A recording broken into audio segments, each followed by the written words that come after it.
یا ایھا الذین آمنوا صلوا علیہ وسلموا تسلیما اللهم صل علی سیدنا و مولانا محمد عدد ما فی علم اللہ صلاۃ دائمۃ بدوام الملک الحی القیوم صلی اللہ تعالی علیہ وسلم۔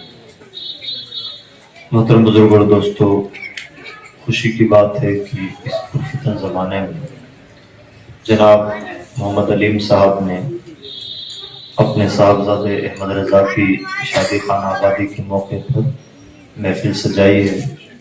اللہ رب العزت اس کی جزائے خیر عطا فرمائے، اور آج کے بے حیائی کے دور میں اس طرح کی محفلیں منعقد کرنے والوں کو ضرور صلہ ملتا ہے۔ اس کی برکتیں ہم غور کریں گے تو خود ہی محسوس کریں گے۔ اللہ رب العزت ہمیں غور کرنے والا ذہن عطا فرمائے اور عقل سلیم عطا فرمائے۔ بڑی عجیب روش ہے دنیا کی۔ ہمارے گھر میں سب سے بڑی غمی کا موقع ہوتا ہے کسی کی میت ہو جانا۔ اس وقت تو ہم نماز جنازہ پڑھتے ہیں۔ دنیاوی زندگی میں یہ تو نہیں کہوں گا کہ سب سے بڑی خوشی کا موقع ہوتا ہے، لیکن بہرحال بڑی خوشی کا موقع ہوتا ہے کسی کی شادی ہو جانا۔ اس وقت ہم ہر وہ کام کرتے ہیں جس سے رب ناراض ہو۔ بے شک بے شک۔ ایسے ہی ہو گیا، مادی مثال سے سمجھے کہ جب ضرورت پڑے تب تو ہمارا ایک دوست کام آئے، اور جب اللہ ہمیں کسی چیز سے نوازے، ہم کچھ دینا چاہتے ہیں تو اسی دوست کو بھول جاتے ہیں بلا تنصیب۔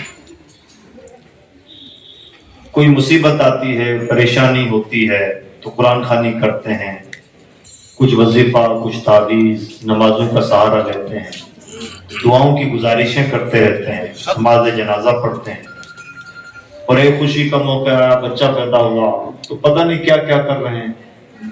خوشی کا موقع آیا، شادی ہو رہی ہے گھر میں، تو لوگ پاگل پن کی حد تک چلے جاتے ہیں۔ ایک ناراضی والا کام، مسلسل ناراضی والے ہی کام کرتے رہتے ہیں۔ ڈی جے، ساؤنڈ، ناچ گانے، بے حیائی، کپڑوں کا فیشن دیکھیے تو شرم محسوس ہوتی ہے۔ کتنی فضول خرچیاں، کیوں کہہ لیجیے کہ شادی کے نام پر تھوڑی ایک آدھے گھنٹے کی محفل، جو اصل شادی کی تقریب کی محفل ہوتی ہے، اس کو چھوڑ دیجیے تو تقریباً تو خرافات پر مشتمل ہے ہماری تقریبات۔ اور کہیے تو بہانے بڑے عجیب قسم کے ہوتے ہیں، صاحب شادیاں بار بار تھوڑی آتی ہیں، شادی تو ایک ہی بار ہوتی ہے۔ ہمیں یہ نہیں بھولنا چاہیے کہ اگر شادیاں بار بار نہیں آتی تو موتیں بھی بار بار نہیں آتی، اور جو رب شادی کی خوشیاں دینے پر قادر ہے وہ اس بات پر بھی قادر ہے کہ ان خوشیوں کو غم میں بدل دے۔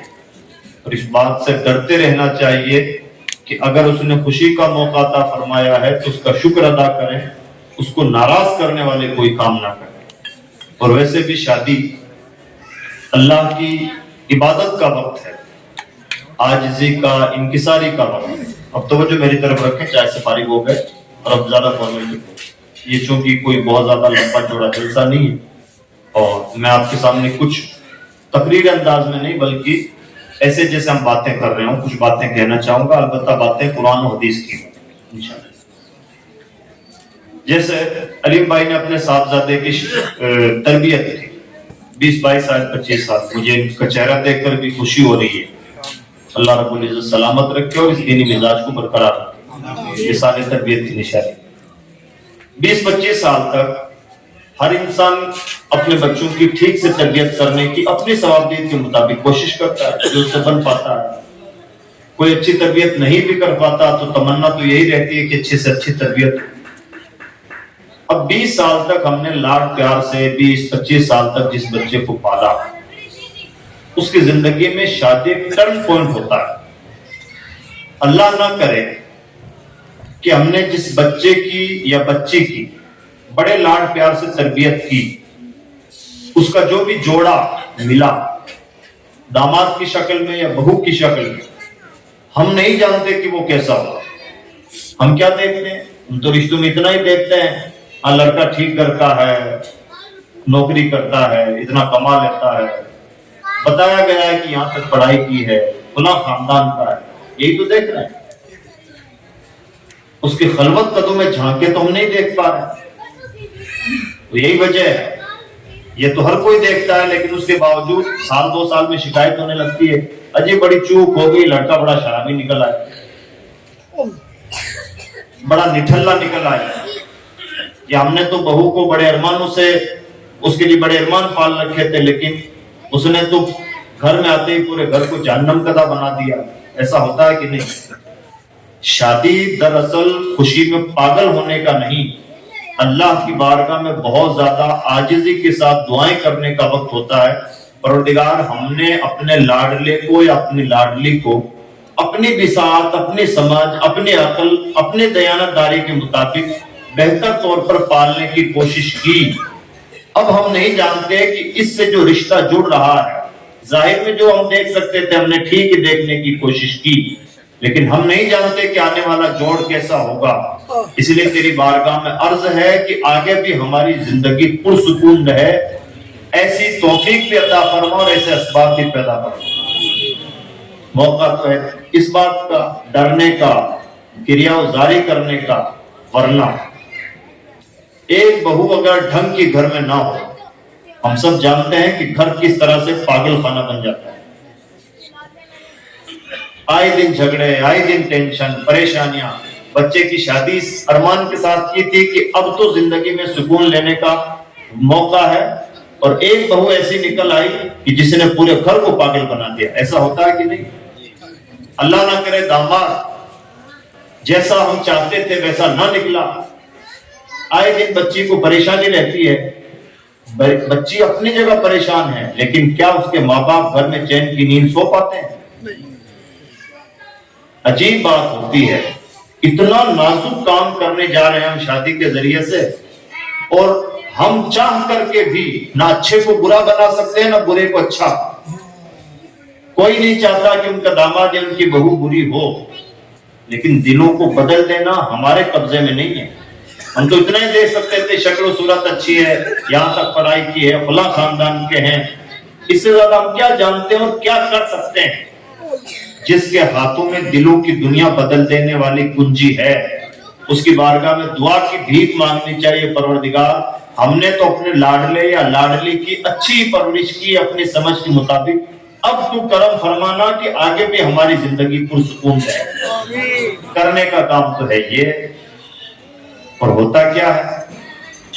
اجی کس کو خیال ہے اس وقت کی بہو کیسی ہو سکتی ہے؟ اللہ نہ کرے سیکنڈ پہلو پر بھی غور کر لیں، یا اللہ نہ کرے کہ داماد برا نکل آئے، اس پہلو پر بھی غور کر لیں، رب سے کوئی بھیک مانگ لیں۔ کس کو پڑی ہے؟ اس وقت تو پاگل پن سجا سر پہ سوار ہے، ناچ گانے، فیشن، ادائیں، نخرے، اور جو جتنی بے حیائی تک چلا جائے، جس کے پاس 2 پیسے زیادہ ہے اس کی بے حیائی کا عالم جدا ہے۔ تو شادی دراصل اپنے رب کی بارگاہ میں عاجزی پیش کرنے کا وقت ہوتا ہے۔ حضرت عبداللہ ابن مبارک کا واقعہ ہے، فرماتے ہیں جب تک اولاد نہیں ہوئی تھی، دیکھیے اللہ والوں کے سوچنے کا انداز کیا ہوتا ہے۔ ہم یہ سوچتے ہیں کہ گھر میں اولاد پیدا ہو گئی تو اب سکون ہے، شادی ہو گئی تو اب سکون ہے، گھر بن گیا تو اب سکون ہے۔ ہمارے سوچنے کا انداز الگ ہے۔ حضرت عبداللہ ابن مبارک رضی اللہ تعالیٰ عنہ کے سوچنے کا انداز کیا تھا؟ فرماتے اولاد پیدا ہو گئی ہے تو راتوں کی نیند اڑ گئی ہے، پہلے تو اپنی فکر رہتی تھی، اب تو دعا کر کر کے اپنے رب کو منانے کی کوشش کرتا ہوں، پروردگار یہ صالح اولاد بنے۔ اصل ذمہ داری تو اب شروع ہوئی ہے۔ تو نکاح کے ساتھ ہی ایک نئی ذمہ داری ہمارے سر آتی ہے۔ ہم کس اینگل سے لیتے ہیں ہم جانیں۔ اللہ کی بارگاہ میں نکاح کا اور رشتوں کا کتنا بڑا مقام ہے، میں نے جو آیت کریمہ آپ کے سامنے پیش کی ہے۔ اللہ نے 30ویں پارے کی پہلی سورت ہے سورۃ النبا، اللہ نے اس میں اپنی 9 بڑی نشان نعمتوں کا ذکر فرمایا۔ کون سی 9 بڑی نعمتیں؟ پہلے نعمتوں کو دیکھیں۔ أَلَمْ نَجْعَلِ الْأَرْضَ مِهَادًا وَالْجِبَالَ أَوْتَادًا وَخَلَقْنَاكُمْ أَزْوَاجًا وَجَعَلْنَا نَوْمَكُمْ سُبَاتًا۔ کون سی نعمتیں؟ ہم نے تمہارے لیے زمین کو بچھونا بنایا, اس کپکپاتی دھرتی پر ہم نے پہاڑوں کی کیلیں ٹھوکی ہیں, ہم نے نیند کو سکون کا ذریعہ بنایا ہے, تمہارے لیے چمکتا ہوا سورج نکالا ہے, آسمان سے بارشیں برسائی ہیں, دن کو چمکدار بنایا, رات کو لباس بنایا کہ جس میں سکون کی نیند سو سکو. کون سی نعمت چھوٹی ہے؟ بارشیں چھوٹی نعمت ہیں, پہاڑ چھوٹی نعمت ہیں, زمین چھوٹی ہے, کون سی نعمت چھوٹی ہے؟ اتنی بڑی بڑی نعمتوں کا جہاں ذکر ہوا, ان نعمتوں کے بیچ میں ایک نعمت کا ذکر کرتے ہوئے اللہ نے فرمایا وَخَلَقْنَاكُمْ أَزْوَاجًا, اے انسانوں ہم نے تمہیں جوڑ جوڑ پیدا فرمایا. جہاں اتنی بڑی بڑی نعمتوں کا ذکر فرمایا, ان نعمتوں کے بیچ میں کیا مطلب؟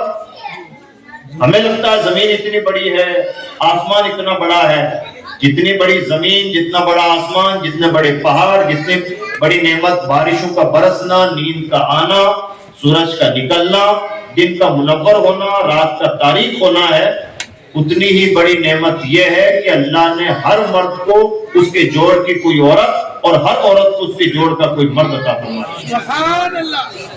اللہ کی بارگاہ میں تو نکاح کا یہ مقام, ہم اس کو کچھ بھی سمجھیں, ہم اس کو پرمپرا کہیں, اللہ کے لیے سلیم دے تو سنت کہیں, یا پاگل پن کہیں, کچھ بھی کہیں, اللہ کی بارگاہ میں تو یہ بہت بڑی نعمت ہے.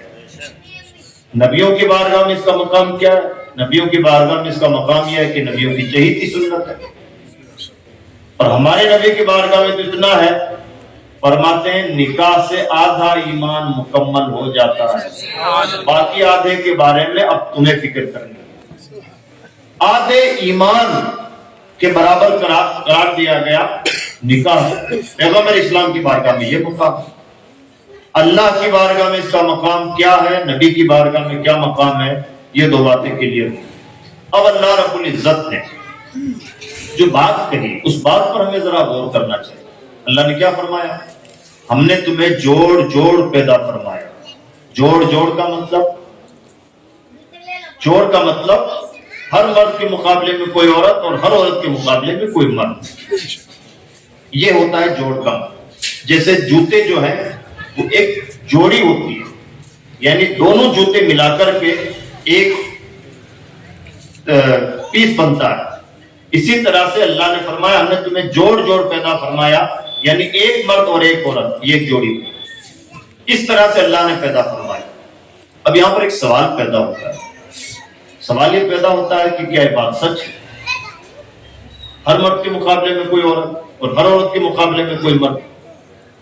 عقل کے اعتبار سے دیکھا جائے یا پریکٹیکل دیکھا جائے, دونوں اینگل سے بات سچ نہیں لگتی. سچ اس لیے نہیں لگتی کہ ہم آئے دن اخباروں میں پڑھتے رہتے ہیں کہ ہریانہ میں 1000 مردوں کے مقابلے میں 997 عورتیں, اور بہار میں مان لیجئے 1000 عورتوں کے مقابلے میں 995 مرد. میں بطور مثال بات کر سکتا ہوں, یعنی کسی اسٹیٹ میں مردوں کی تعداد زیادہ ہے, کہیں عورتوں کی تعداد زیادہ ہے. کچھ جگہ ایسی ملتی ہے جہاں صرف مرد ہی بستے ہیں, ایک پورا ملک ہے جہاں صرف مرد ہیں. اللہ نے فرمایا ہم نے جوڑ جوڑ پیدا فرمایا, اور زمین پہ اتر کے ہم دیکھتے ہیں تو کہیں مرد زیادہ کہیں عورت زیادہ. یہ سوال بنتا ہے کہ نہیں بنتا؟ اللہ رب العزت کی شان بڑی جدا ہے, اس کی باتوں کی ویلو بہت ہے, اور اللہ جو ارشاد فرماتا ہے وہ بات بہت بڑی بات ہوتی ہے. اب ذرا سا اپنے ذہن کو بڑا کر کے دیکھیں کہ ہم نے چھوٹی بات کی ہے, ایک ہریانہ, ایک یو پی, ایک بہار, ایک راجستھان, یا انڈیا, یا فلاں فلاں دیش. اس اینگل سے ہم دیکھیں گے تو فلاں دیش میں مردوں کا ریشو زیادہ ہے, عورتوں کا گراف کم ہے, ایسا ہو سکتا ہے. لیکن اللہ نے ہریانہ, راجستھان اور انڈیا یا کسی دوسرے ملک کی سرحدیں نہیں بنائی ہیں, اس نے پوری روئے زمین بنائی. یہ تو انسان کی کھینچی ہوئی لکیریں ہیں. اور جب ہم گلوبل تھاٹ کے ساتھ, ایک بہت بڑی فکر کے ساتھ اللہ کی اس مخلوق اور کائنات کو دیکھنے کی کوشش کریں گے, ایسا عجیب کمال نظر آئے گا کہ نہ کہیں مردوں کی تعداد زیادہ ہے نہ کہیں عورتوں کی تعداد زیادہ ہے۔ سبحان اللہ، کیا بات ہے سر۔ جہاں دنیا میں کوئی عورت پیدا ہوئی ہے اس کی جوڑ کا کوئی نہ کوئی کہیں نہ کہیں مرد پیدا ہوا ہے۔ جہاں کسی مرد نے جنم لیا ہے وہاں کسی عورت نے جنم لیا ہے۔ سبحان اللہ۔ وہ کہاں ہے وہی جانے، رشتے اس کی بارگاہ سے ہوتے ہیں۔ اور کمال قدرت یہ ہے اگر اس کے علم میں کسی بندے کی عمر نکاح کی عمر تک نہیں پہنچنی تھی، یعنی کسی کو مان لیجیے 10 سال میں ہی مر جانا تھا، 5 سال میں ہی اس کو دنیا سے چلا جانا تھا، تو اس کے جوڑ کا کوئی پیدا بھی نہیں۔ کیا کمال ہے۔ اب ذرا اس بات کو تھوڑا اور بڑا کر کے دیکھیں، قرآن پاک کو جب ہم سمجھیں تو بہت بڑے ویژن کے ساتھ سمجھنا چاہیے۔ قرآن گلی کوچوں کی کتاب نہیں، یہ پوری کائنات کے لیے کتاب ہدایت ہے۔ اس کو سمجھنے کا بھی انداز یہی ہونا چاہیے کہ ہم بڑے ویژن، بڑی سوچ، بڑی فکر اور بڑے ذہن کے ساتھ اللہ کی کتاب کو سمجھنے کی کوشش کریں۔ اب اسی بات کو ذرا سا اور اینگل سے سمجھیں۔ تو دوسرا اینگل کیا ہے؟ وہ اینگل یہ ہے کہ سپوز کیجئے یہ کسی کمپنی کا پروڈکٹ ہے، یہ مائک، یہ کرسی کسی کمپنی کی بنائی ہوئی ہے۔ اب جس کمپنی نے یہ مائک بنایا ہے تو ہم مان لیتے ہیں کہ ایک مائک سیٹ جسے کہا جاتا ہے، اس میں اوپر کا ڈنڈا ہے، اوپر کا ڈنڈا، نیچے کا ڈنڈا، یہ حصہ، یہ وائر، یہ خول، یہ الگ الگ چیزیں ہیں۔ یہ مان لیجئے کہ 15 آئٹم سے مل کر کے یہ مائک بنا، یہ اسٹینڈ، ان سب سے مل کر کے یہ مائک بنا۔ توجہ میری طرف رکھیے، تو 15 چیزیں ملی تب جا کے ایک مائک سیٹ بنا۔ اب اگر مان لیجئے کسی اس کمپنی کو آرڈر ہو کہ آپ کو 1 لاکھ کی تعداد میں مائک سیٹ تیار کرنے ہیں، یعنی 1 لاکھ مائک سیٹ تیار کرنے ہیں، تو کمپنی کیا کرے گی؟ 1 لاکھ وائر تیار الگ کرے گی، اوپر کے ڈنڈے 1 لاکھ کی تعداد میں الگ، نیچے کے ڈنڈے الگ، یہ کھول الگ، یہ حصہ الگ، یہ حصہ الگ، یہ حصہ الگ، ادھر ایک چیز تیار ہو رہی ہے، ادھر دوسری، ادھر تیسری، ادھر چوتھی، ایسا ہی ہوگا۔ سب کو ملا 1 لاکھ کی تعداد میں چیزیں تیار ہوں گی تب جا کے پورا مائک سیٹ بنے۔ لیکن جب آپ کمپنی میں جا کے دیکھیں گے تو آپ کمپنی کے ذمہ داروں سے بات کریں گے تو آپ یہ پائیں گے کہ انہیں 1 لاکھ پیس تیار کرنے کا آرڈر ہوا ہے۔ 1 لاکھ کی پیس تیار نہیں کرتے، 1 لاکھ اور 2000 پیس تیار کریں گے، یعنی 1 لاکھ سے کچھ پلس پیس تیار کریں گے۔ کیوں؟ ہر کمپنی، ہر پروڈکشن میں یہ بات مان کے چلی جاتی ہے کہ کچھ نہ کچھ ایکسٹرا تیار کرنا پڑے گا، کیونکہ کچھ نہ کچھ ضرور ویسٹیج جائے گا۔ یہ وائر بن رہا تھا، کسی وجہ سے پچک گیا اور ایک جگہ سے بہت موٹا وائر تیار ہو گیا۔ یہ ڈنڈا جوں کا تو سیدھا تیار کرنا تھا، پتلا ہو گیا، آڑا ٹیڑھا ہو گیا۔ ایسا ہوتا ہے کہ نہیں ہوتا ہے؟ کپڑوں میں ہوتا ہے، جو بھی چیز تیار ہوتی ہے بڑی مقدار میں، کتابیں تیار ہوتی ہیں، پورے پیپر بلینک نکل آتے ہیں، ایسا ہوتا ہے کہ نہیں؟ 1 لاکھ کی تعداد میں، 1 لاکھ کی کوانٹٹی میں آپ کو کوئی پروڈکٹ تیار کرنا ہو تو آپ اس میں 10%، 5%، 2%، 1-آدھا% ویسٹیج کا مان کے چلتے ہیں، یعنی بیکار۔ کیا نظام کی قدرت ہے! سبحان اللہ، سبحان اللہ۔ جتنے مرد اتنی عورتیں، جتنی عورتیں اتنے ہی مرد، نہ کوئی کمی، نہ کوئی زیادتی، نہ کوئی ویسٹیج۔ اللہ اکبر۔ ایک سیکنڈ میں کتنے انسان پیدا ہو رہے ہیں اور کتنے مر رہے ہیں، اور اتنی بیلنسنگ۔ اگر کوئی مرد ہے اور اس کو شادی کی عمر تک پہنچنا ہے تو اس کے جوڑ کی کوئی نہ کوئی عورت کہیں موجود ہے۔ دیری اتنی سی ہے کہ پہچان کب ہو جاتی ہے اور رشتہ کب سے ہو جاتا ہے۔ سبحان اللہ۔ اور آگے بڑھی، ان رشتوں میں نکاح کیسی نعمت ہے؟ اللہ کی نعمت ہے، اللہ کی قدرت کی دلیل ہے، انسان پر اللہ کا بہت بڑا احسان ہے، چھوٹی چیز نہیں ہے نکاح۔ سمجھ ہے، نکاح کی ایک نعمت کے اندر 10 نعمتیں چھپی ہوئی ہیں۔ عورتیں کہیں، مان لیجیے عورت ہے جے پور کی، بچہ ہے بیکانیر کا، بالکل اجنبی، 22 سال کی عمر میں دونوں کا نکاح ہوا، بچے کی عمر جب 22 سال کی تھی نکاح ہوا، 20 سال تک ایک دوسرے کو بالکل نہیں جانتے تھے، 2 سال میں اچانک رشتہ طے ہوا، نکاح ہو گیا۔ کہاں عورت پیدا ہوئی، کہاں اس نے تربیت پائی، کیسا خون، کیسا رشتہ، کوئی آپس میں 20 سال تک تعلق نہیں، اور 2 سال میں تعلق بنا، اور وہ تعلق اتنا گہرا بنا کہ جو بات اپنی پیدا کرنے والی ماں سے نہیں کہی جا سکتی وہ اپنی بیوی سے کہی جا سکتی۔ ایسے اجنبی رشتوں میں ایسی محبت چھوٹا ہی نام ہے۔ سبحان لنگوٹیے یاروں کی دشمنیاں ہو جاتی ہیں، 20 دوست کی دشمنی دوستیاں تو انسان سنبھل کے کرتا ہے، چاہ کے کرتا ہے، دوستی انچاہی نہیں ہوتی ہے، دوستی میں چاہتے ہوتی ہیں۔ ہم نے جانچا پرکھا سمجھا، دوستی کے لائق مانا، دوستی کا ہاتھ بڑھایا، دوستی کو مضبوط کیا، تب جا کے مضبوط دوست بنے۔ اس میں بھی بے وفائیاں نکل آتی ہیں، اس میں بھی دغا ہو جاتی ہے۔ نہایت اجنبی رشتے جو آپس میں بالکل ایک دوسرے کو نہیں جانتے تھے، تو کوئی خون کا رشتہ نہیں، خون کا رشتہ ہو تو نکاح ہی نہ، کوئی خون کا رشتہ آپس میں نہیں، لیکن ایسے اجنبیت کے ماحول میں ایسی محبتوں کا رس گھول دینا کہ جو باتیں اپنے قریب سے قریب آدمی سے نہ کہی جا سکے وہ اسے کہی جا سکے، بے شک اور وہ بھی بالکل الگ جنس۔ اگر مرد سے ہر بات کہہ سکے تو کوئی انوکھی بات نہیں۔ آج تک 20 سال کی عمر گزری الگ انداز کی، کبھی عورتوں کے ساتھ تنہائی میں رہنا نہیں ہوا، عورت کا مردوں کے ساتھ تنہائی میں رہنا نہیں ہوا، پہلی مرتبہ 2 الگ الگ جنس ایک ساتھ ملے ہیں، اور ایسی محبت ہے کہ ان محبتوں کی کئی مثال نہیں۔ سبحان اللہ کون ہے جو ایسے اجنبی رشتوں میں اس قدر محبتیں گھول دیتا ہے؟ یہ چھوٹا انعام ہے۔ سبحان اللہ ایک انعام نہیں ہے شادی، شادی ایک انعام کی شکل میں اللہ کے بے پناہ انعامات کا مظہر ہے، بے شک اللہ کی قدرتوں کا مظہر ہے۔ اور قرآن پاک نے شادی کو کس نظریے سے پیش کیا؟ ایک موقع پر اللہ نے ارشاد فرمایا شادی کا ذکر کرتے ہوئے کہ شادی کی وجہ سے روزی بڑھا دی جاتی ہے۔ سبحان اللہ آج کل ہمارے یہاں ایک نظریہ پایا جاتا ہے کہ انسان اپنے پاؤں پہ کھڑا ہو جائے تو شادی کی جائے۔ اللہ کی قدرت اس بات کے انتظار میں ہے کہ ذرا شادی کر لے تو اس کی روزی بڑھا دی جائے۔ سبحان قدرت تو یہ چاہتی ہے کہ شادی کر لے تو اس کا رزق بڑھا دیا جائے، اور بندہ اس انتظار میں ہے کہ پہلے روزگار سے لگ جائے تب شادی کی جائے۔ عقل مندی یہ نہیں ہے کہ شادی کی عمر ہونے کے بعد میں نوکری کا انتظار کیا جائے۔